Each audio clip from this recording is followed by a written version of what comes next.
এই সংসারের একটা নিয়ম আছে, বা বলতে পারেন লোকে তাই বলে, যে শক্তিশালী হয় সে শক্তিহীনকে নত করে দেয়। এমনটাই হয়, তাই না? আবশ্যক নয়, কখনো কখনো এমনও হয় একজন অসমর্থ ব্যক্তি সমর্থ ব্যক্তিকে নত করে দেন। এটা সম্ভব, এও হতে পারে। আর এটা তখন হতে পারে যখন তার মধ্যে ভালোবাসার শক্তি থাকে। ভালোবাসার শক্তি এই সংসারে সবথেকে বড় শক্তি হয়।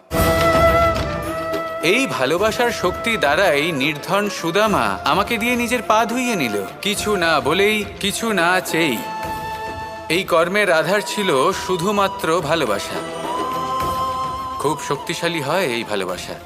ভালোবাসার শক্তি দ্বারাই আপনি হিমালয় পর্বতকে নত করতে পারেন, তাহলে কি অসম্ভব হতে পারে? এই ভালোবাসার শক্তির সঞ্চার করুন, আর এই ভালোবাসার সাথেই বলুন রাধা রাধা।